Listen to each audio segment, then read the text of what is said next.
Hey everyone, coming to you live from dreamesper.com. You may be wondering what device this is in front of you. Um, Looks like a new Nintendo 3DS XL or just a regular Nintendo 3DS XL, but actually it isn't. It's a brand new product, relatively new. I'd say for the past 6 to 7 months it's been on the market now. It's called the GPD XD. Now I'm going to bypass the unboxing because technically I received this a few months ago, so that we can already skip that. But I wanted to give a quick video review of the device. I wanted to go over the design, how responsive it is, performance, little things, other things that it can do, and just so you know that there's others out there that have never seen or heard about this device can now know. So first up, let's take a look. We have the unit. Again, it looks like a new Nintendo 3DS XL, but if you look, let's see, right here. Okay, perfect. You'll definitely see that the unit, it comes with a few additional inputs that the new Nintendo 3DS XL does not have. So once again, the GPD XD, we have the L1, L2, R1, R2, and we have the headphone jack. We have the mini HDMI connection for a HD TV or for a display. And we have the mini USB, which that can be used to connect the device to the computer or to charge it in an outlet. And then we have the micro SD card, which surprisingly, this unit can support a micro SD card of up to 128 gigabytes. It's unconfirmed whether a 200 gig or higher micro SD card would work, but given the fact that it supports up to 128 gigs, and you can contain, or you can have two or three of those in possession, I think it's kind of irrelevant to go above the 200. You don't want to damage the unit. um, the manufacturer states that it goes up to 128, so I would take their word for it. If you want to try a 200 or more, go ahead, but as of right now it's unconfirmed whether those work or not. But again, it goes up to 128 gig, the micro SD cards. You can store whatever you want on there: video, audio, emulators, games, what have you, files. And the GPD XD will display it. Now, again, everything about this unit is practically perfect. I mean, GPD, Gamepad Digital, couldn't have done a better job than what they've done with this unit. So let's go ahead and take a look at some of the design components that the unit comes with. We went over the back top, but what I want to go over now, well, the front, this is a front, the clamshell design. This is the underbelly of it. What I wanted to talk about is the back underneath. What's interesting is that this comes with a few stoppers, as you can see in the corners. These two up here and these two down here. That's just to protect the device from scratches and whatnot when you place it down or on a flat surface and what have you. And the other design factor that I wanted to talk about is the, let's see, what would we call these? Rubber patches, I guess. These, if you look a little closer, right next to the stoppers on the rubber patch, you got two there, and you've got one here and one here. You got four in total. Now, what are these? Basically, they're protection for the screws that are laced inside the back plate of the unit. You just want to get a paper clip or a safety pin. You pop the rubber patches out like so, and if you want to get to the internals of the device, you can do so, but it's not recommended. This thing comes pretty tightly packed inside. I've taken it apart myself one time, and there's really no need to look at anything or move anything around. Everything is pretty much designed and set inside of the device pretty heavy duty and pretty well.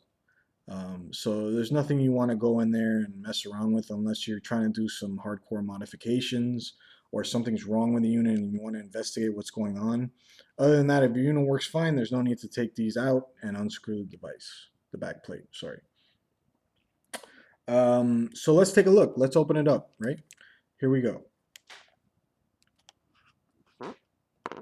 Now, for those that are new to the device, you may be wondering, wow, I've never seen something like this before. And you're right, it's brand new. This unit, again, came out around 6 to 8 months ago, early summertime.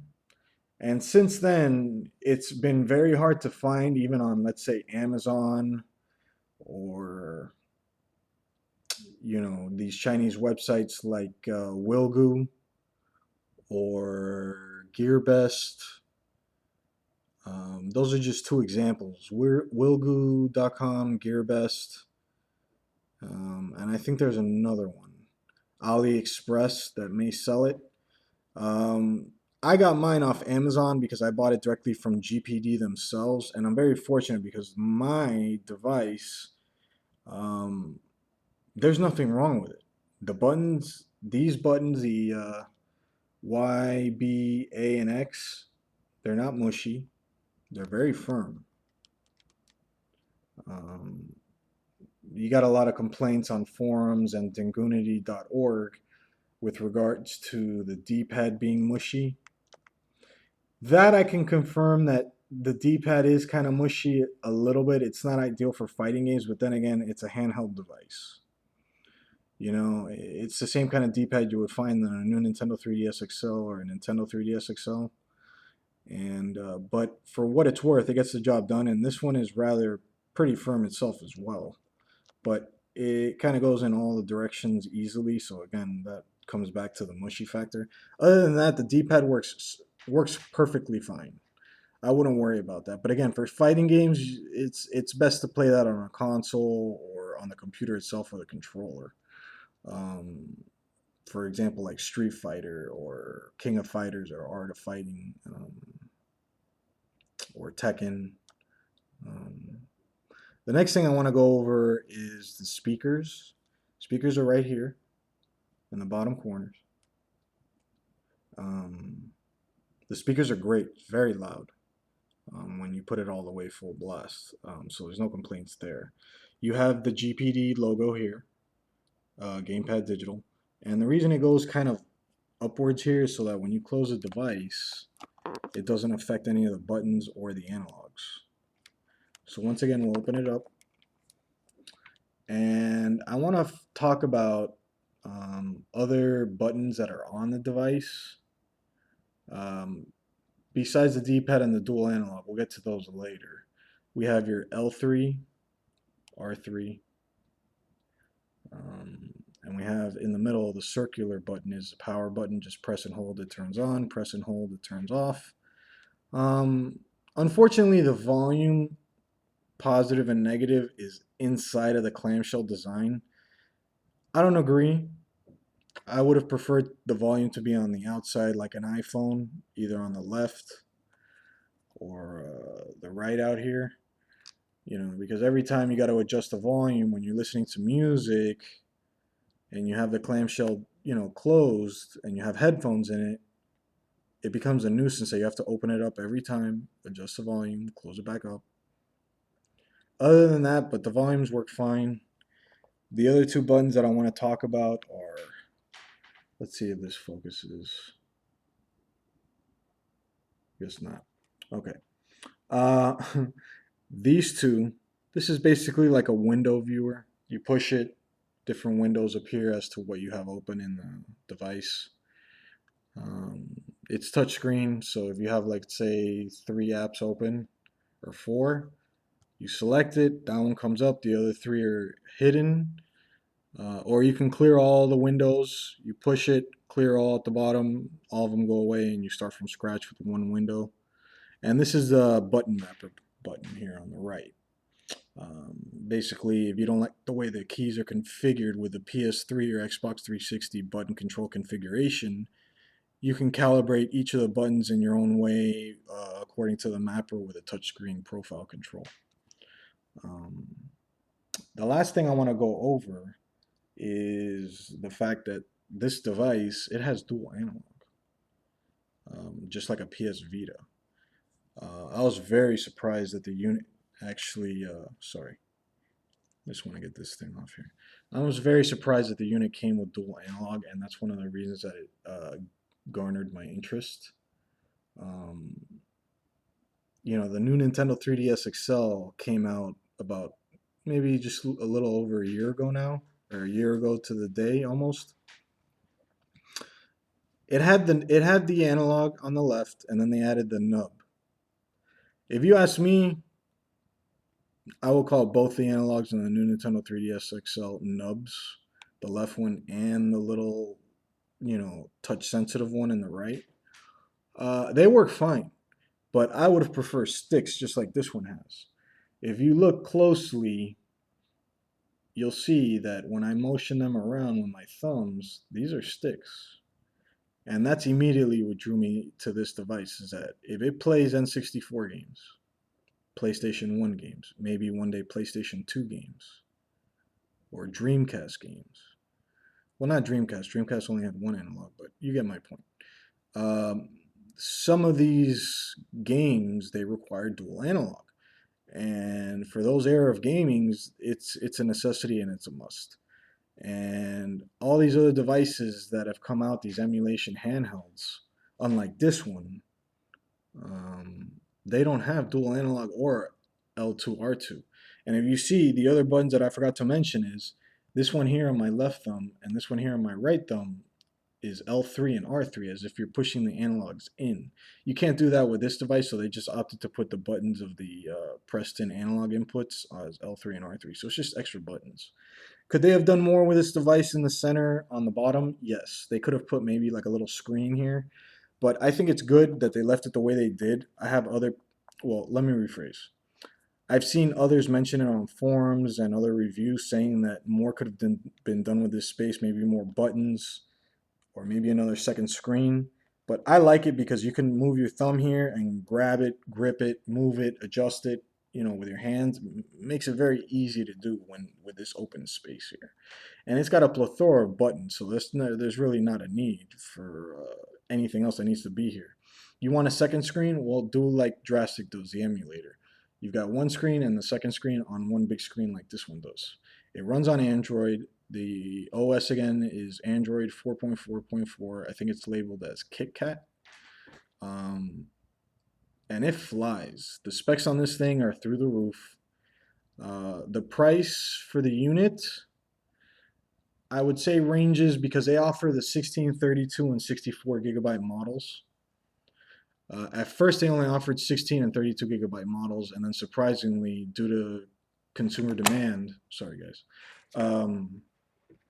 they released a 64 gigabyte model. But then, additionally with a 128 gig micro SD, and you can have as many as you want in possession. You could have, let's say, 2 to 5 of them, carry them with you. It's a ridiculously large amount of space that you have for such small filed games. Now, when you get to PlayStation and Dreamcast, that's when the games will be large in size. A lot of them are multiple discs. Other than that, there's really no need to have more than a 16 or 32 gigabyte GPD XD model with, let's say, a 64 gig or a 128 gig micro SD inserted in the machine. I think that's plenty. More than plenty, actually. So how are the buttons? Are they responsive? Are they not responsive? They're very responsive. The analog is one of a kind. These are the same kind of analog variants that are used on the PS Vita, actually. I think they went through a similar manufacturer. The company did, and they input these right here, and they have plenty of space on the outer rims so that you can move it, adjust it, play games, put a heavy usage on it, and they center perfectly well. Um, what else can I say about this machine? Okay, you have your start select. It's odd that they didn't put this to the right and these two buttons to the left. Typically, everyone's used to a controller having start and select on the right side or in the center. But it is what it is. You get used to it. These two buttons, what are these two buttons? If you look up close, I don't know if this will focus to see the icon. Let's see. I guess not. I guess you can't really see the icon from this perspective. I am shooting this video in 720p. I apologize. Um, and this is just the back button. When you're going through different menus on the Android OS, this is just to go back, and this is for the home, just to immediately get out of whatever you're doing and go to the home screen with all your menus and all your settings and anything you want to select from the main menu. This is if you're within 3 or 4 windows selecting different things, this will just go back once, back once, back once, back once, etc. Return. This is home screen. That's it. Again, let's go back to the price of the unit. Depending on the model, you get the 16, 32, or 64 gigabyte models. You're looking at a range of anywhere from, I'd say, 140 to 200, all the way up to the 64 gigabyte model. Mine is a 32 gig. I got the middle of the road one, colored black, not blue or red or anything, and I like it. I'm extremely satisfied with it. If you go to my website, www.dreamesper.com, you'll see that the written review, I gave it a 9.8 out of 10, and I couldn't have thought of any other score that would fit this better than that score. The only reason I gave it not a perfect 10 out of 10 was because this doesn't support camera. It doesn't have a camera anywhere on the top or outside, and there's no Bluetooth, unfortunately. I've heard different people mention dongles, Bluetooth dongles, or some kind of device that would give off a Bluetooth signal by inserting it in the jack in the top of the unit, and it just doesn't work. I even tried it myself. I had to return. I had to return something. I thought maybe it would work, but it doesn't. Android just on KitKat 4.4.4 just does not support Bluetooth in any which way, shape, or form. So that's definitely a negative. And I don't think I mentioned in the written review, but sorry, in the written review, but in the video review, maybe I mentioned it already. The volume negative and positive should have been maybe on the outside. That's something I didn't write in the written review again, but I'm putting it in the video review. And other than those two little minor gripes, this is the handheld device that we've all been waiting for, ladies and gentlemen. It couldn't be any further from the truth. If you want to see what it looks like powered up, we can go ahead and do so. Just go right here. Little green light comes on the bottom. And there we go. Let's give it a second. Let's see if maybe I can get this a little closer to the camera so that it focuses. I think it's because I have too much light behind me that it's not focusing that well on the screen. It's a little distorted, or it's a little too bright. But if I got rid of the light, oh, here we go. Okay, here we go. The light on the screen came on, so it focused a little better. So here we go. Just give me 1 second while I input the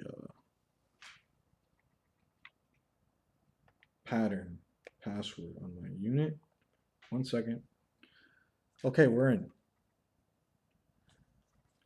I went ahead and put a custom launcher on my device. Usually when you buy this right out of the box, it comes with its own launcher. I think it's called Metro, something like that. I wasn't that satisfied with it.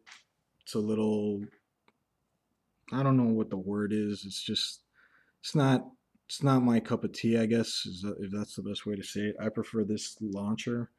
I don't have the launcher this pro version of this launcher, but I grabbed this from the Google Play Store. Oh, that's another thing. The great thing about this device is that it's Wi-Fi capable and it connects to the Google Play Store. So those of you that are interested in putting emulators or games on your device, how do you go ahead and do that? Well, the games, unfortunately, you have to get off the internet, so Google them. The ROM, I'm sorry, not the ROMs. The games, ROMs, you have to get them from the internet. Google it.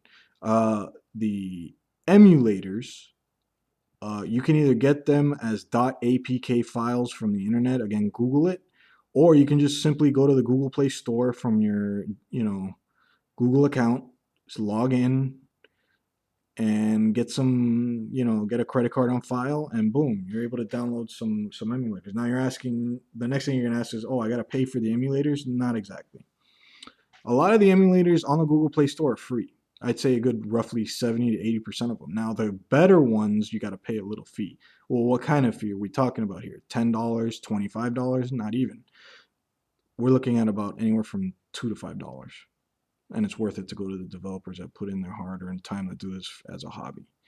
I've already got one or two that I paid for, and I couldn't be happier. So let's take a look. I have it set up here. I'm gonna bring it a little closer if I can. I'm gonna go here. These are some of the things that I have on it. Here we go, the emulators. That's the music, sorry, emulators. As you can see, if you can kind of see,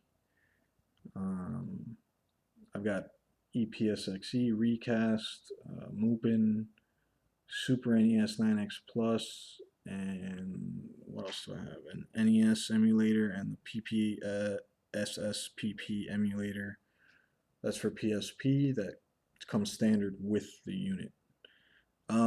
If you want to take a look at some of the emulators and how they function, that's fine. For example, I'm not going to go into every emulator and play every game so you can see how it runs. It could take another, 20 to 60 minutes here. But if you want to see something really quick, I'll pull up two. I'll pull up a game from EPSXE and I'll pull up something from Mupin 64. So let's go to PlayStation, right? You have the menu here. Sorry, I'm not paying attention to the screen. It's a little distorted. Here we go. I think that's a little better. Let's go to Run Game. It'll load the list. Here we go. And then it's just a matter of selecting which game you want to run. These are some of the games that I have. And again, the legality of owning these on a unit like this is probably totally illegal. But the reason I have these games and the reason that I don't worry about having them on this device is because I used to own all these games, and I still do. And if I don't own some of them, I can prove that I used to own it because I have receipts for when I sold them on eBay or whatnot. So, sorry. I want to quit this game. I don't want to load that game. I want to load a different game. Let's load, why not Chrono Cross? And you're getting a very good look at how this runs correctly, setting it up properly. I mean, it's flawless. It's practically flawless emulation. And again, it has to do with the specs of the device. And now that it has, L2R2 and L3R3 and dual analog, it makes playing these games so much easier, practically natively, as to when they originally came out on the PS1 or N64 days. I'll let this run. I'm not going to actually play the game, but I'll let it run.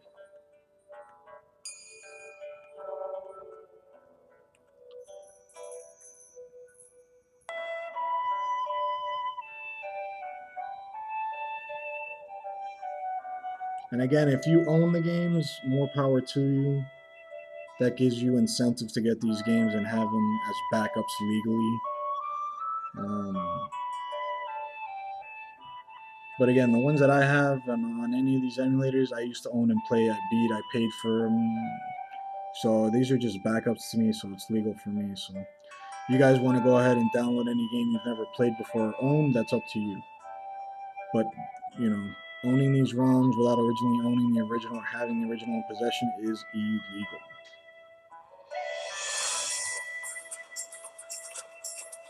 Cool, right? I'm thinking the same thing. Look at that. No skipping. The graphics look exactly as they did when they originally came out on the PS1 days in the 90s. It's perfect.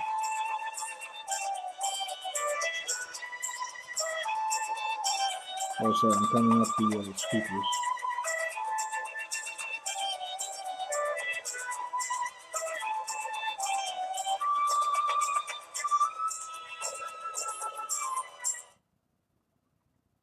Bingo.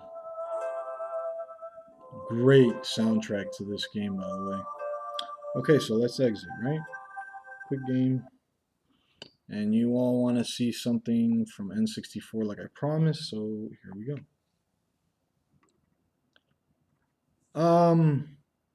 I think some of these games actually came with the emulator.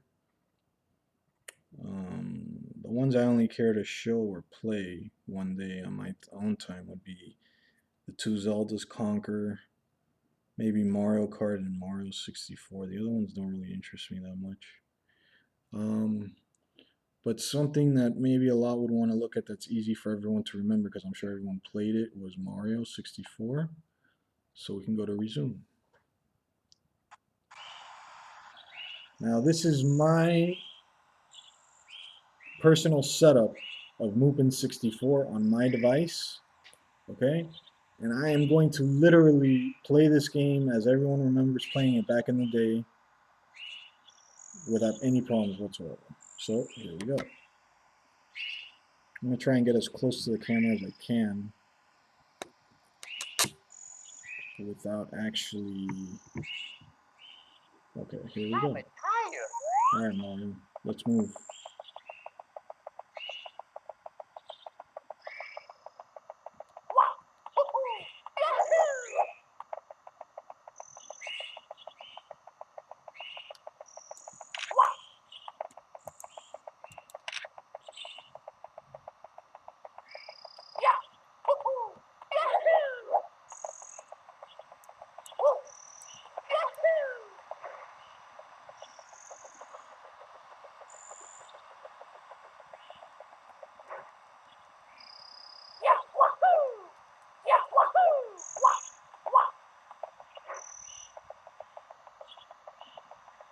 Now, sorry guys. Now, many of you may be wondering, how is it that I'm getting Mario to run so fluidly and without any stutter, frame skip, or anything? Again, it has to do with the settings of the emulator, okay? Some of these emulators, they come stock default settings. You have to play around with the settings and get everything going in a certain emulator if you want it to run properly or correctly. I played around with this Mupen 64 Plus for days until I finally got everything set up the way I wanted to. And look at this. I mean, there's absolutely nothing wrong with this game. It runs just like it would on an N64, and there's no problem with it whatsoever. There's Mario going in and out. I'm using the dual analog. Oh, he's looking around. Da, da, da, da, da, da. Let's come back, and here we go.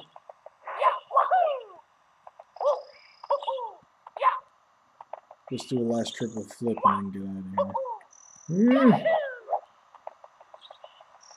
Alright, so that's it. I hope you all enjoyed the video review. Again, you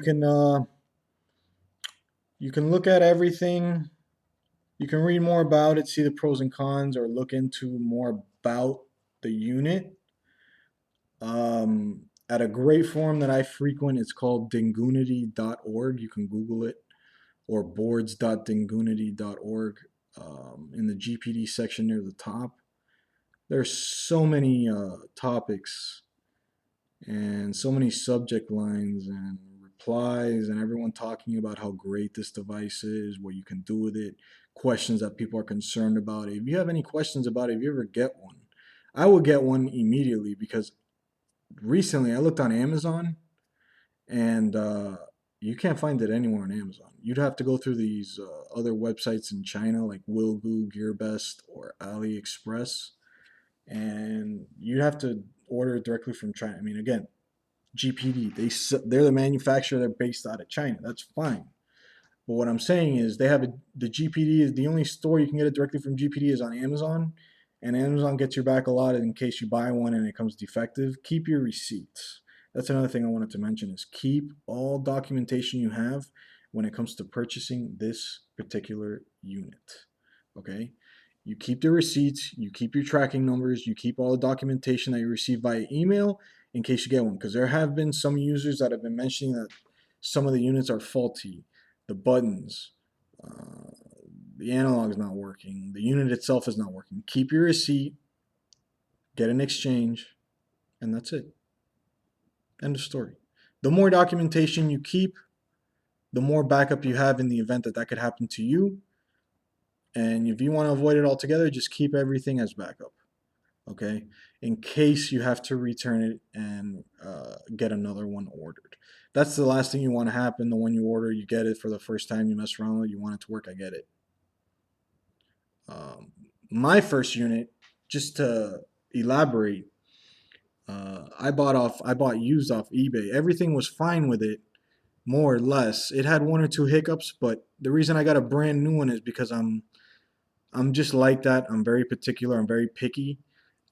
It had a few scratches or it had a few minor blemishes that I didn't like, so I sold it on eBay and I got this one brand new, and I couldn't be happier. Um, so again, if you want to read more up on this, go to www.dreamesper.com, and I have more pros and cons about the device listed there at the end of the written review. I'm going to post this video review on the website for anyone that wants to see at any time. And I'm trying to think if there's anything else that I have to say about this unique device.